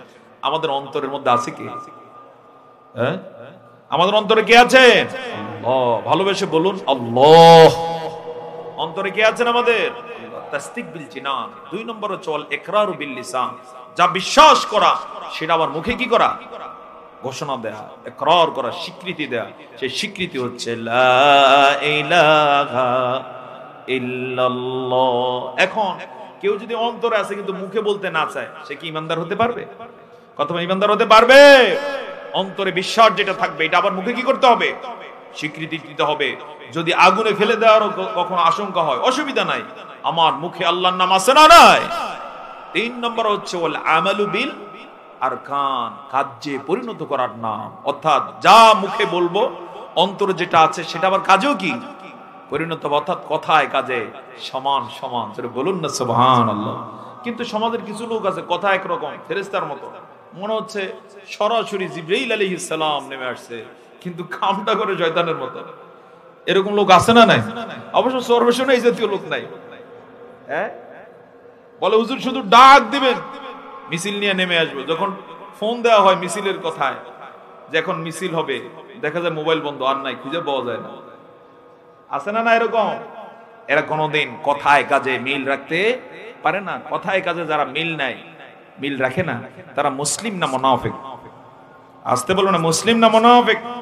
আল্লাহ তাআলা ধিক্কার দিয়েছেন এই সূরার মধ্যে, লিমা তাকুলুনা মা লা তাফআলুন। এমন কথা কেন বলো যেটা তোমরা করো না? কাবুরা মাকতান ইনদাল্লাহি আন তাকুলু মা লা তাফআলুন। আল্লাহ তাআলার কাছে বড়ই নিকৃষ্ট এটা যে তোমরা বলবা অথচ করবা না, যা বলবে তা করবে। এই যে আমরা ঘোষণা দিচ্ছি ঈমানের সাথে সাথে আমলের দরকার আছে না নাই? আমার বন্ধুগণ, এখানে অনেক কথা শুধু সংক্ষেপে এভাবে বলতে চাই। সবচেয়ে শ্রেষ্ঠ কাজ হলো আল্লাহ এবং তার রাসূলের প্রতি ঈমান আনা। 2 নম্বরে হলো আতুজাহিদুনা ফি সাবিলিল্লাহি বিআমওয়ালিকুম ওয়া আনফুসিকুম। দুই নম্বরে হলো যা আল্লাহ তাআলা সম্পদ দিয়েছেন, আল্লাহ তাআলা যে জীবন দিয়েছেন, সম্পদ আর জীবন দিয়ে আল্লাহর পথে লড়াই করা। লড়াই করবো আমরা কার পথে? লড়াই ছাড়া কোনো মুসলমান মুসলমানিত্বের উপরে থাকতে পারে না। সবসময় আমাদের লড়াই আছে না নাই? এক নম্বরের লড়াই হলো আমাদের নফসের সাথে লড়াই। যেমন এই মাহফিলে আসছেন, মন কত দিকে টানছে না যে যাইস না, আগামীকালকেও আছে, এরকম একজনের মনও টানছে কিনা? টানতেও পারে, কিন্তু আপনি এরপরে এসেছেন, তার মানে একটা লড়াই হয়েছে নাকি হয় না? এভাবে প্রতিনিয়ত আমরা লড়াই করি। আর চূড়ান্ত লড়াই হচ্ছে সশস্ত্র লড়াই। কখনো কখনো অস্ত্র তুলে ধরতে হতে পারে আল্লাহর পক্ষে, শয়তানের বিপক্ষে। কখনো যদি অস্ত্র ধরে লড়াই করতে হয়, সেই লড়াইয়ের মতো সাহস আছে কিনা সর্বেশন বসে? হ্যাঁ, সবাই বলে না, ভয় করে নাকি? যদি অস্ত্র ধরে আল্লাহর পথে লড়াই করতে হয়, কারা কারা পারবে? হাত তুলুন, লিল্লাহে তাকবীর। এই মানসিকতা যারা লালন করেন তারাই মূলত আল্লাহর সাথে বিজনেসের জন্য প্রস্তুত। জোরে বলুন সুবহানাল্লাহ। এজন্য রাসূল বলেছেন, যে ব্যক্তি ঈমান আনলো কিন্তু জিহাদের মানসিকতা লালন করলো না, ফামাতা মিতাতান জাহিলিয়া, সে যেন জাহিলিয়াতের উপরে মৃত্যুবরণ করলো। যুদ্ধ জীবনে হোক আর না হোক, মানসিকতা রাখতে হবে কি যুদ্ধ হবে। আমরা কি ময়দানে সামনে সারিতে থাকবো? জোরে বলি ইনশাআল্লাহ। তবে আল্লাহ না চাইলে কখনো কেউ মারতে পারে না। একটা ছোট্ট উদাহরণ দেই। মুসলিম জাহানের ইতিহাসে অনন্য মহানায়ক ছিলেন যুদ্ধের হযরতে খালিদ বিন ওয়ালিদ রাদিয়াল্লাহু তাআলা। তার বিষয়ে অনেক কথা, কারণ ইতিহাসের মহানায়ক তো। সেই কথা থেকে আমি তার মৃত্যুর সময়ের একটা গল্প বলি। মৃত্যুর সময় তিনি কাঁদতেছিলেন। তার স্ত্রী অবাক হলেন যে খালিদ কাঁদতেছে হু হু করে। স্ত্রী এলেন, মাথায় হাত দিলেন, দেখলেন যে চোখের পানি তখন জর্জর করে পড়ছে শোয়া অবস্থায়। বললেন, আপনি কাঁদেন কেন? তখন বললেন, দেখো আমার মাথা থেকে পায়ের তালু পর্যন্ত কি পরিমাণ যে দাগ রয়েছে। প্রায় যুদ্ধেই তো এমনিতে বিজয় লাভ করতেন না, খোঁচা খাসি লাগতো নাকি লাগতো না? কিসের খোঁচা? ফুলের খোঁচা? কিসের? সুবহানাল্লাহ, তীর বর্ষা। আর আগেকার দিনের তীর বর্ষা তো কখনো দেখছেন কিনা আপনারা জানি না। এই সামান্য ব্রিটিশ পিরিয়ডে বা ব্রিটিশের আগে মুসলমানরা যেগুলো ব্যবহার করতে, এগুলোর কিছু বর্তমানে ঢাকার যে জাতীয় জাদুঘর আছে দেখবেন, এক একটা বর্ষা কি পরিমাণ বড় বড়। সেই সময় তরবারি, আদার্স অস্ত্রগুলো, এগুলো দেখলে তো অবাক হতে হয়। তো সাহাবায়ে কেরামদের যুগটা কেমন ছিল, আল্লাহু আকবার। তো বললেন, দেখো আমার শরীরে প্রায় প্রায় বিভিন্ন আঘাত রয়েছে। এবং তিনি ফুফিয়ে ফুফিয়ে কেঁদে কেঁদে বলতেছিলেন, প্রত্যেকটা যুদ্ধে ইসলাম গ্রহণের পরে আমি এই নিয়ত করে ময়দানে নামতাম যে আজকে শাহাদাত বরণ করব। সুবহানাল্লাহ, বলতে পারলাম না। কি বরণ করব? শাহাদাত, অর্থাৎ মৃত্যু বরণ করব। কার পথে? আল্লাহর পথে। কিন্তু আমি শহীদ হতে পারলাম না। আর আমার মতো খালিদ এত যুদ্ধ করার পরেও কত কত যুদ্ধে, কত রাস্তায়, কত গিরিপথে আল্লাহর জন্য শাহাদাত বরণ করেছে। স্ত্রী থমকে গেলেন। কিছুক্ষণ থমকে গিয়ে নিজেকে সংবরণ করে তিনি যে খালিদের স্ত্রী সেই পরিচয় দিলেন। জোরে বলুন সুবহানাল্লাহ। স্বামী যেমন হয় স্ত্রীও তেমন হয় নাকি হয় না? আসতে বলেন, হয় নাকি হয় না? স্বামী যদি মহান হয়, স্ত্রীও স্বামীর সাথে চলতে চলতে মহানায়িকা হয়ে যায়। স্ত্রী নিজেকে সংবরণ করে বললেন, ও আমার প্রাণের স্বামী, আপনি কেন শহীদ হবেন? যুদ্ধ ময়দানে আপনি কেন মারা যাবেন? আপনি কি জানেন আপনাকে আমাদের নবীজি কি উপাধি দিয়েছেন? আপনাকে তো আমাদের নবীজি বলেছেন খালিদ সাইফুল্লাহ, আল্লাহর তরবারি। আপনি যুদ্ধ ময়দানে শহীদ হওয়া মানুষ, আল্লাহর তরবারি জমিনে পড়ে যাবে। আল্লাহর তরবারি কখনো জমিনে পড়তে পারে না। জবান ছেড়ে বলুন আল্লাহু আকবার। আল্লাহর তরবারি সবসময় কি উপরে থাকে। এজন্য আপনি শহীদ হওয়া আল্লাহ পছন্দ করেন নাই। তবে যেহেতু শাহাদাতের জন্য তামান্না লালন করেছেন, আমি রাসূলের হাদিসে শুনেছি, কেউ যদি শাহাদাতের তামান্না লালন করে, যুদ্ধ হবে, সেই যুদ্ধে অংশগ্রহণ করে আল্লাহর পথে মারা যাবেন, এই টার্গেট নিয়ে যুদ্ধ করেন, সেখানে মরতে না পারলেও সে যদি বিছানায় মারা যায়, আল্লাহর নবী বলেছেন সেও শহীদ হয়ে যায়। সুতরাং আমি ঘোষণা দিচ্ছি রাসূলের হাদিস দিয়ে, আপনি তো এমনি শহীদ হয়ে যাবেন। সুবহানাল্লাহ। এই খালিদের বীরত্বের আরেকটা ছোট্ট রেকর্ড বলবো, কষ্ট হচ্ছে আপনাদের? মুতার যুদ্ধ, আজকের জর্ডানে সেই যুদ্ধটা হয়েছিল। জর্ডান একটা দেশ আছে জানেন তো, যদি এখন মুনাফিকি করে। ইসরায়েলের সাথে মাঝে মাঝে আতাতের রেকর্ড পাওয়া যায়, কিন্তু এই মুতা নামক প্রান্তে রাসূল করিম সাল্লাল্লাহু আলাইহি ওয়াসাল্লাম তার প্রিয় পাল্লক পুত্র যায়েদ বিন হারেসার নেতৃত্বে 3000-এর একটা বাহিনী প্রেরণ করলেন। সেখানে যুদ্ধ হলো। এই যুদ্ধটার নাম কোন যুদ্ধ? মুতার যুদ্ধ। মুতার যুদ্ধ ইতিহাসে পড়েন না আপনারা? মুতার যুদ্ধ। এই যুদ্ধ বিস্ময়কর হলো। নবীজি যুদ্ধের যখন ডিক্লার দেন, প্রথমেই বললেন এই যুদ্ধে সেনাপতির দায়িত্ব পালন করবে আমার পাল্লক পুত্র যায়েদ। কোথায় তুমি দাঁড়াও। তিনি দাঁড়ালেন। নবীজি বললেন যায়েদ যদি এই যুদ্ধে শহীদ হয়ে যায়, দ্বিতীয় সেনাপতির দায়িত্ব পালন করবেন আমার চাচাতো ভাই জাফর বিন আবু তালেব। জাফর কোথায় তুমি? তিনিও দাঁড়ালেন। বললেন জাফরও যদি শাহাদাত বরণ করে তাহলে তৃতীয় সেনাপতির দায়িত্ব পালন করবেন আব্দুল্লাহ বিন রাওয়াহা। কোথায় তুমি? তিনিও দাঁড়ালেন। নবীজি তাদের জন্য দোয়া করে দিলেন এবং চতুর্থত বললেন এই যুদ্ধে যদি আব্দুল্লাহ শাহাদাত বরণ করে তাহলে যুদ্ধ ময়দানে তোমরা যারা জীবিত থাকবে তারাই কাকে চতুর্থ সেনাপতি করবে দায়িত্ব গ্রহণ করিও। থমকে গেল সবাই, কারণ যুদ্ধে সেনাপতি হয় কয়জন? আসতে পারো না, কয়জন? আর নবীজি ঘোষণা দিলেন কয়জনের? 3 জনের। 3 জনও শেষ না, বলছেন তিনিও যদি শহীদ হন তাহলে তোমরা যারা বেঁচে থাকবে তারাই সিদ্ধান্ত গ্রহণ করবে কাকে দায়িত্ব দিবে। যুদ্ধ ময়দানে এলেন। সুবহানাল্লাহ, অতীতের যুদ্ধের মতো নয়, থমথমে ভাব এবং আলাদা একটা ভাব, গাম্ভীর্য, ঈমানী সাহস নিয়ে তারা ময়দানে এলেন। এসে দেখেন কাফেরদের সংখ্যা হাজার হাজার। ইতিহাস থেকে পাওয়া যায় 1 লাখ। কত? 1 লাখ। আর মুসলমান আসছেন কয়জন? 3000। সূচনায় সহিহ বুখারীতে এসেছে, কিতাবুল মাগাজিতে 2-1 জন একটু ঘাবড়ে গেলেন। যায়েদ বিন হারেসার কাছে এসে কানে কানে বললেন, যায়েদ, রাসূল তো আমাদেরকে পাঠিয়েছেন, আমরা মনে করেছি কাফেরদের সংখ্যা হবে কম, কিন্তু সংখ্যা তো ব্যাপক। নবীজিকে অবহিত করা দরকার, নতুন সোলজার সৈন্য তলব করা দরকার। যায়েদ ডেকে বসলেন, সবার সমবেত করে বললেন, আমরা কোনোদিন সংখ্যার উপরে নির্ভর করে যুদ্ধ করি না, আমরা এক আল্লাহর উপরে তাওয়াক্কুল করে যুদ্ধ করি। কেউ যদি মনে করেন সংখ্যা কম, আপনি ভয় পাচ্ছেন, তাহলে হাত তুলুন, আমরা আপনাকে ছুটি দিয়ে দিই। পড়ার সাথে সাথে দেখা গেল একজনেরও হাত ওঠে না উপরে। আল্লাহু আকবার বলবেন না? এই 3000 নিয়ে রাসূলের প্রেরিত বাহিনী 1 লাখের মুখোমুখি দাঁড়িয়ে গেলেন। যুদ্ধ যখন শুরু হয়ে যায়, যুদ্ধ ছিল রোমানদের সাথে। সেই সময়ের যারা পরাশক্তি, আজকের বাংলাদেশের সাথে যদি আমেরিকার যুদ্ধ এটা যেমন হতে পারে, ওই সময়ের যুদ্ধটা এর চেয়ে বিস্ময়কর উদাহরণ সৃষ্টি করেছে। জবান ছেড়ে বলুন সুবহানাল্লাহ। কাদের সাথে যুদ্ধ? রোমানদের সাথে। তাদের সেনাপতি নিয়ে আসছে ময়দানে 1 লাখ। যখন রাজা নিউজ পেল, রোমান সম্রাট নিউজ পেল যে মুসলমানদের সাথে এই যুদ্ধ, সে বলল আমার সেনাপতি পারবে না। পরে রিজার্ভ আরো 1 লাখ নিয়ে সে ওই 1 লাখের সাথে যোগদান করে। কয় লাখ হয়ে গেল? 2 লাখ। যুদ্ধ চলছে, ব্যাপক রক্তক্ষয়ী যুদ্ধ। এক পক্ষে মাত্র 3000-এর মহান সাহাবায়ে কেরামদের ঈমানওয়ালা দল, আরেক পক্ষে 2 লাখ যুদ্ধ করছে। এই যুদ্ধের এক পর্যায়ে রাসূলের সেই সিগন্যালের আলোকে দেখা গেল হযরতে যায়েদ বিন হারেসা শহীদ হয়ে গেলেন। দ্বিতীয় সেনাপতি অপেক্ষায় ছিলেন।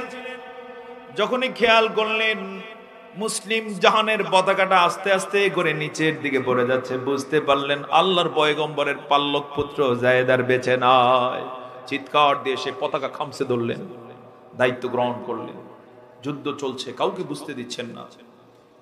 দেখতে দেখতে এক পর্যায়ে দেখা গেল রাসূলের চাচাতো ভাই, আপন রক্তের চাচাতো ভাই জাফর বিন আবু তালেব শহীদ হয়ে গেলেন। পতাকা পড়ে যাবে, অর্থাৎ শাহাদাত মানেই তো হচ্ছে কি পতাকার আছে না পড়ে যাচ্ছে?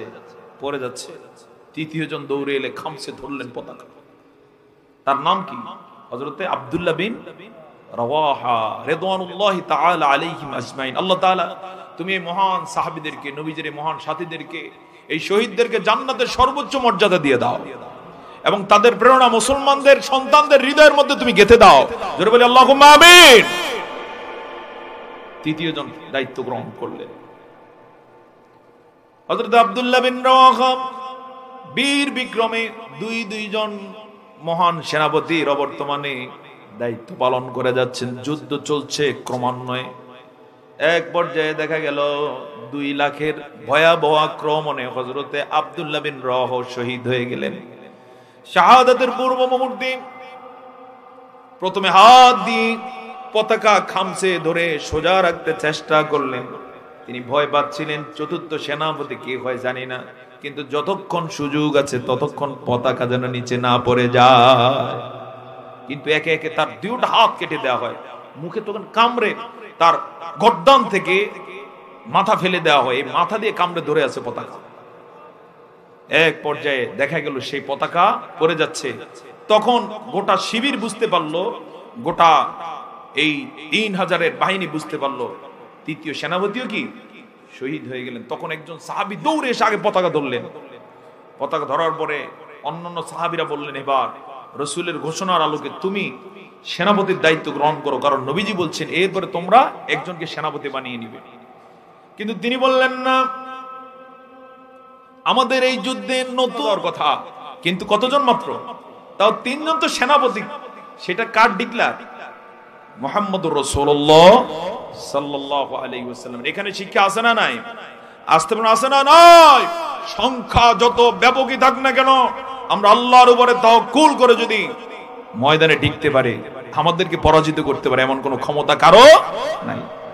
তো আমার বন্ধুগণ, এজন্যই যেন আল্লাহ তাআলা খালিদ রাদিয়াল্লাহু তাআলা আনহু সহকারে মহান সাহাবীদেরকে সম্মানিত করেছেন। তো আল্লাহ তাআলা বলেন, আমার সাথে তোমরা ব্যবসা করবা কিনা? ব্যবসা যদি রাজি হও, 2 নম্বরের শর্ত হবে তোমাদের মাল আর জান দিয়ে আমার পথে তোমরা লড়াই করবে। এবারে তিনি বলেন, যদি লড়াই তোমরা করো, যালিকুম খায়রুল লাকুম ইন কুনতুম তা'লামুন, এটাই হবে তোমাদের জীবনের সর্বশ্রেষ্ঠ অবদান। যারা বলুন না সুবহানাল্লাহ।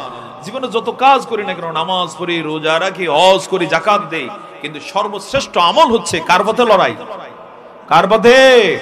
এই মানসিকতা লালন করতে আমরা রাজি আছি তো ইনশাআল্লাহ।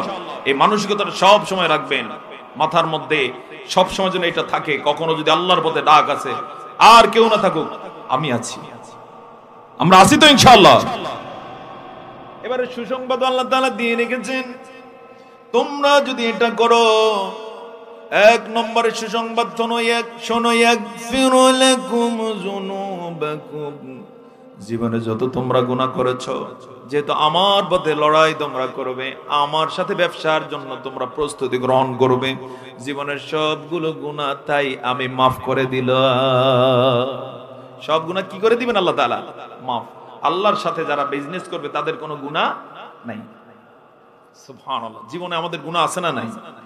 আসতে আছে না নাই? কি পরিমাণ যে গুনাহ, মুখের দ্বারা, চোখের দ্বারা, কানের দ্বারা, নাকের দ্বারা, বিভিন্ন শরীরের অঙ্গ প্রত্যঙ্গের দ্বারা। এর থেকে বাঁচার সহজ পন্থা কার পথে লড়াই? এর থেকে বাঁচার জন্য সহজ পন্থা কার সাথে? বিজনেস। এই বিজনেসের বিষয়টা আল্লাহ কেন আনলেন শুনতেছেন আপনারা? পৃথিবীতে সবচেয়ে অভাবনীয় সফলতা হচ্ছে ব্যবসার মাঝে। জোরে বলুন সুবহানাল্লাহ। বরকতের 90% ব্যবসার মধ্যে। কিসের মধ্যে? ব্যবসার মধ্যে। আপনারা বলতে পারেন কেউ চাকরি, আদার্স, কিন্তু রাসূলের হাদিস হচ্ছে বরকতের 90% কিসের মধ্যে? ব্যবসার মধ্যে। সেটা কেমন? এমনও ব্যবসায়ীর রেকর্ড আছে, যেমন ঢাকায় ব্যবসা করে, এখন 1000 কোটি টাকার মালিক, কিন্তু ঢাকায় গেছে 19 টাকা নিয়ে। আপনারা শুনে অবাক হবেন, একজন আব্দুল কাদের মোল্লা আছে নরসিংদী এলাকায়, ব্যাপক পরিচিত ব্যক্তি। তার ইতিহাস হচ্ছে 19 টাকা নিয়ে ঢাকায় গেছে, তাও ওই ট্রেন ভাড়া দিয়ে। এরপরে খাওয়া দাওয়া শেষে কোনো টাকাই ছিল না। আজকে সেই জায়গা থেকে আল্লাহ তাআলা এত পরিমাণ তাকে সম্পদ দিয়েছে, কত টাকার মালিক সে নিজেও জানে না। কিসের মাধ্যমে? কিসের মাধ্যমে? আচ্ছা, আপনাদের চরফেশন এলাকায় বলেন তো সবচেয়ে বেশি সম্পদ কাদের, ব্যবসায়ীদের না চাকরিজীবীদের? বেশিরভাগ চাকরিজীবী যারা অনেক টাকা বানায়, খোঁজ খবর নিলে দেখা যায় দুর্নীতি ভিতরে আছে না নাই? অবশ্য চরফেশন এলাকা এরকম নাই। তো মানুষ ব্যবসা বোঝে, এই জন্য আল্লাহ তাআলা অফার করছে যে আমার সাথে ব্যবসা করবা কিনা, যদি করো তাহলে জীবনের সব গুনাহ কি করে দেব? মাফ করে দেব। সম্মানিত হাজিরিন, 2 নম্বরের সুসংবাদ রেখেছেন, এমন জান্নাত তিনি দিবেন যে জান্নাতের তলে দিয়ে নহরগুলো প্রবাহিত আছে। আমি একটা ছোট্ট প্রশ্ন করি, আমাদের সামনে টার্গেট জান্নাত না জাহান্নাম? আমরা কোথায় যেতে চাই? কথা বলেন, কোথায় যেতে চাই? সেই জান্নাতটা কত বড় জানা আছে কিনা? জানা নাই, আসেনি? তবে জান্নাতের বিবরণ কোরআনে আছে না নাই? সূরা আল ইমরানের 133 নম্বর আয়াতে আল্লাহ বলে রেখেছেন ওই জান্নাত হবে এত বড়, দুনিয়ার জমিন থেকে 7 আসমান পর্যন্ত যত ব্যাপকতা এর চেয়ে বড় হবে এক একটা জান্নাত। আর সেই জান্নাতের তলদেশ দিয়ে থাকবে নহরগুলো। কি থাকবে? আনহার বলেছেন, নহর, সাগর থাকবে। কোন এরকম ক্যানেল, খাল এরকম না, আনহার বলেছেন নহর থাকবে। নহরের ব্যাখ্যা দিয়েছেন আবার নিজে আল্লাহ তাআলা সূরা মুহাম্মদের 15 নম্বর আয়াতে, 4টা নহর থাকবে জান্নাতে। কয়টা? এই 4টা নহর কিসের কিসের জানেন কিনা? একটা মদের, একটা মধুর, একটা দুধের, একটা স্বচ্ছ সুমিষ্ট পানির নহর থাকবে। মদেরটার ব্যাখ্যা দেব, অন্যগুলো দেব না। এজন্য থাকবে যে পৃথিবীতে মদ হালাল না হারাম? আসতে বলবেন, হালাল না হারাম? মাদক হালাল না হারাম? যেই যুবক, যে বয়োবৃদ্ধ, যে মানুষগুলো হারাম মাদক গ্রহণ করবে না, আল্লাহ তাদের সম্মানার্থে জান্নাতের মধ্যে মদের একটা সাগর দিয়ে দিবে, যে খাও এবার। সুবহানাল্লাহ বলবেন না? এজন্য যারা দুনিয়াতে হারাম গ্রহণ করবে তাদের জন্য জান্নাত কি হয়ে যাবে? নাই হয়ে যাবে, হারাম হয়ে যাবে। আর যারা দুনিয়ার হারামের কাছে যাবে না, আল্লাহর জান্নাতে তাদের জন্য আল্লাহ রেখে দিয়েছে। সে মদের বিষয়ে কোরআনের বক্তব্য, খামরিন লাযযাতিল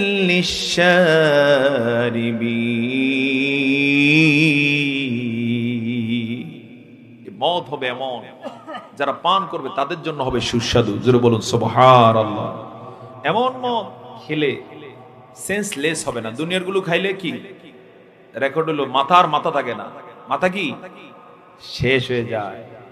বহু অপকর্মের হোতাদেরকে যখন ধরা হয় তখন বলো মাথা ঠিক ছিল না। আছে না না এরকম রেকর্ড? আসতে বলুন, আছে না না? এরকম রেকর্ড আছে, মদ খাইছে সারা রাত, এরপরে বাসায় যখন ঢুকছে স্ত্রী দরজা খুলে দিছে, স্ত্রীরা বলছে, মা তুমি এখনো ঘুমাও নাই? এরকম ঘটনা আছে না নাই? আচ্ছা, তার মানে হচ্ছে মাথা কি শেষ। আবার দুনিয়ার মাদক যেগুলো, এগুলোর পত্রপত্রিকায় যা নিউজ পাওয়া যায়, ফসা গলা বিভিন্ন হাবিজাবি নিকৃষ্ট জিনিস দিয়ে তৈরি করা হয়। আর আল্লাহর জান্নাতের মদ হবে সরাসরি আল্লাহ তাআলার বিরাট দান, উৎকৃষ্ট জিনিস থেকে তৈরি করা, টাটকা সুস্বাদু, যেটা খেলে শক্তি, এনার্জি, স্মৃতি শক্তি আরো বেড়ে যাবে। জোরে জোরে বলুন সুবহানাল্লাহ। আমার বন্ধুগণ, এই বিষয়ে অনেক কথা, আমি সেদিকে গেলাম না।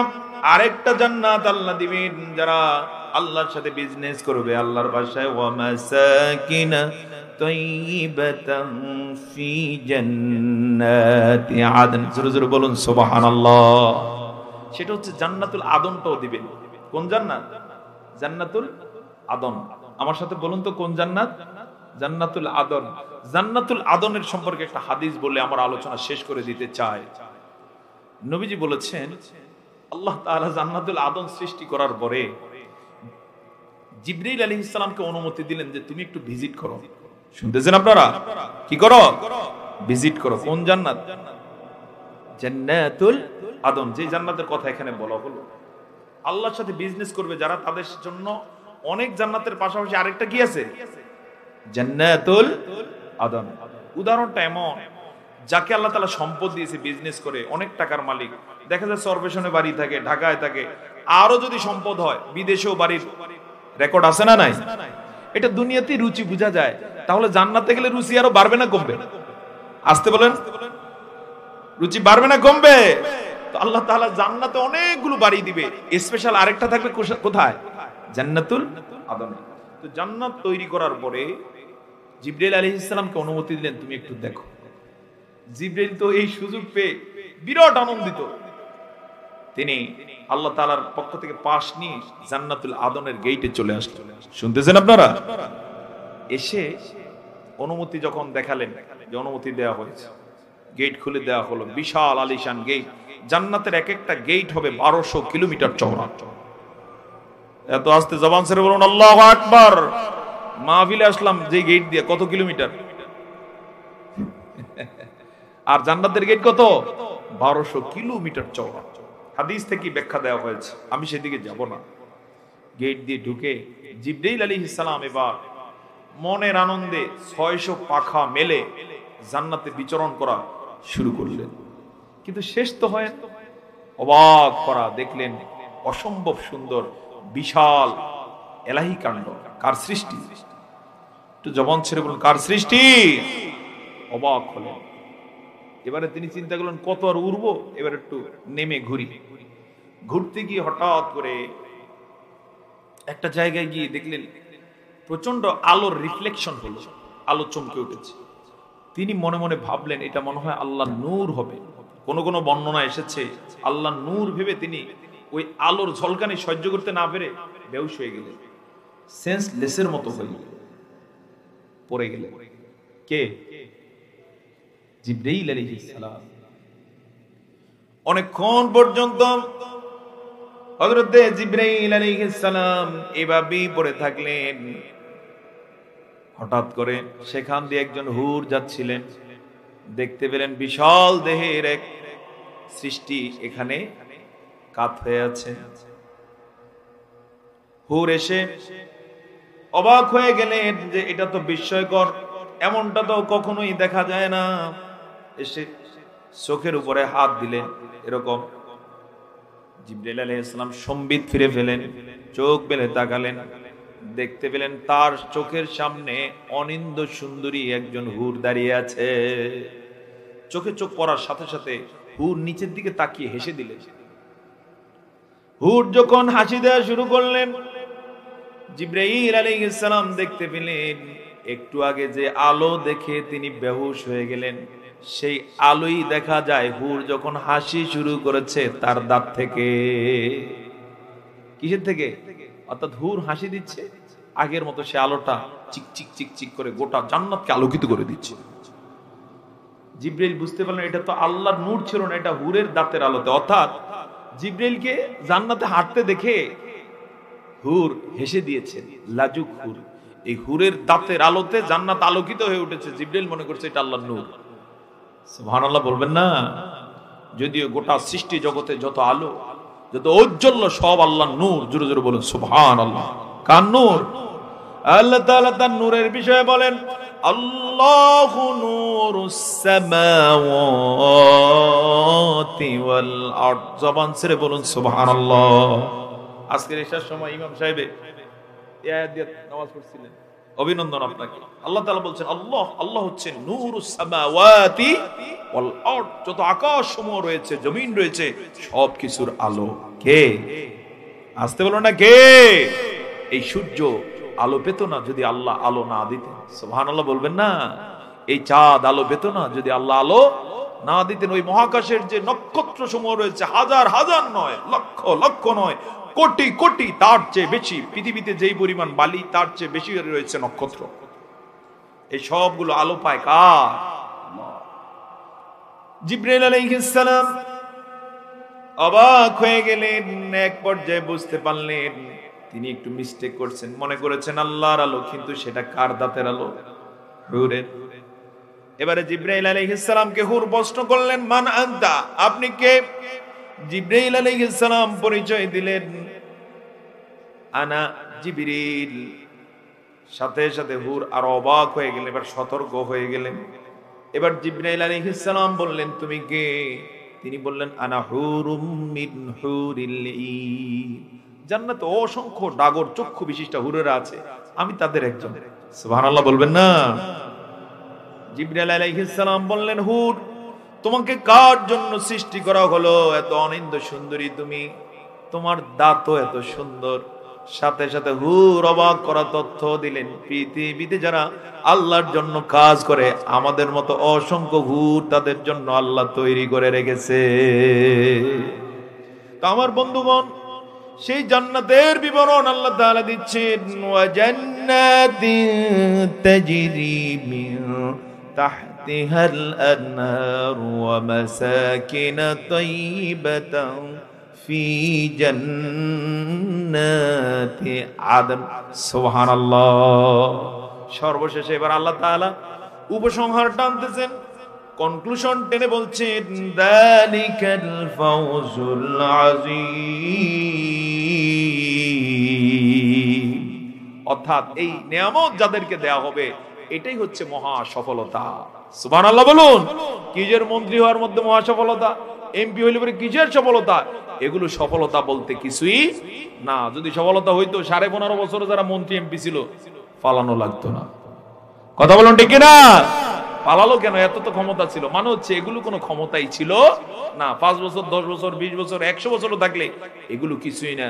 যেখানে মরতে হয় এখানে এত ক্ষমতার কি আছে? বরং চূড়ান্ত সফলতা হচ্ছে জান্নাতের নিয়ামত যারা পাবে সেই সফলতা। আমার বন্ধুগণ, সর্বশেষে 13 নম্বর আয়াতে আল্লাহ বলছেন, এই পর্যন্তই তোমাদেরকে নিয়ামত দিয়ে আমি ছেড়ে দেব না, আরো নিয়ামত আছে না নাই? আসতে বললেন না, আছে না নাই? কি নিয়ামত দিবেন আল্লাহ বলছেন, ওয়া উখরা তুহিব্বুনাহা নাসরুম মিনাল্লাহ।